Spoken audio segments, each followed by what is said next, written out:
Salut à tous, aujourd'hui comme j'ai pu le teaser sur Twitter, on se retrouve pour l'unboxing et un aperçu de la RTX 2080 XC Ultra de VGA. Alors attention, pas de bench ici, d'une part parce qu'il y en a un peu partout sur le net, d'ailleurs la vidéo de Linus explique bien le bordel de ces nouvelles cartes RTX, mais d'autre part, car je n'ai eu la carte que très rapidement sous la main la semaine dernière, et en plus sans pilote, c'est un peu compliqué, qui ont été mis à disposition uniquement le 14 septembre par Nvidia. Du coup, je vais pas faire de vidéo à chaud concernant les paires, je vous laisse un petit peu regarder ce qui a déjà été publié, comme ça vous pouvez faire votre avis, et moi je reviendrai dessus un peu plus tard dans une autre vidéo ou éventuellement en live. Donc ce sera ici un petit peu plus tranquille pour se changer les idées on va dire, et on va plutôt s'intéresser aux évolutions du système de refroidissement proposé par VGA sur cette nouvelle série de cartes.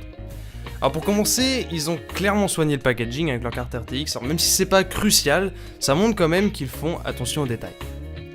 Toujours est-il que ce qui nous intéresse, évidemment, c'est cette fameuse carte.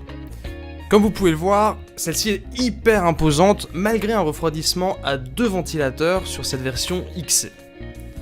En fait, c'est parce que sur ces nouvelles versions Ultra, VGA est parti sur un radiateur beaucoup plus épais. La carte va donc occuper 3 slots PCI, mais cela va lui permettre aussi d'être overclocké plus haut, tout en maintenant une vitesse de rotation des ventilos assez basse.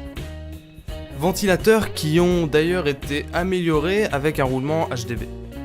Sinon, au niveau du design général, je suis pas hyper fan du plastique transparent pour le carénage de la carte graphique. Si on compare à ce qui se faisait sur la série 10, on conserve les grandes lignes du design avec un refroidissement très ouvert, mais le rendu de ce plastique transparent fait plus cheap à mon avis.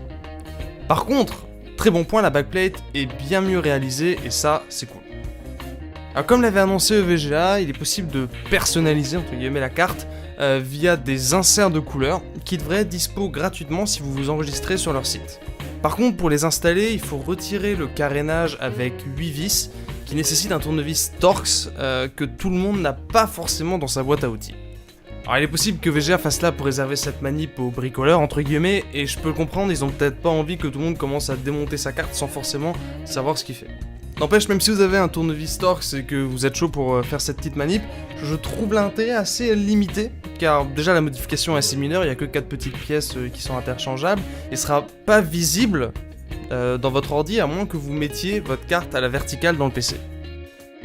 Au passage, le retrait du carénage nous permet de mieux voir les caoducs qui sont un peu plus épais sur ces nouvelles cartes, et la base plate qui a aussi été améliorée avec un caoduc dédié à la phase d'alimentation, ce qui est une excellente chose vu que ces cartes vont un petit peu plus consommer que la série précédente.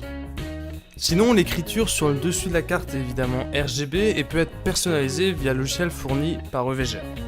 En conclusion, on est ici sur un modèle custom très bien conçu, comme d'habitude chez VGA, qui annonce d'ailleurs de bonnes améliorations au niveau des températures, grâce à diverses améliorations, dont le radiateur plus épais sur certains modèles, ce qui sera évidemment intéressant de tester en pratique. Par contre, il est possible que le look de la carte ne fasse pas l'unanimité, mais comme d'habitude, les goûts et les couleurs, c'est très subjectif. Dans tous les cas, j'espère que cette vidéo vous aura plu. Si vous avez des questions, n'hésitez pas à me les poser dans les commentaires et on se retrouve très bientôt pour plus de contenu.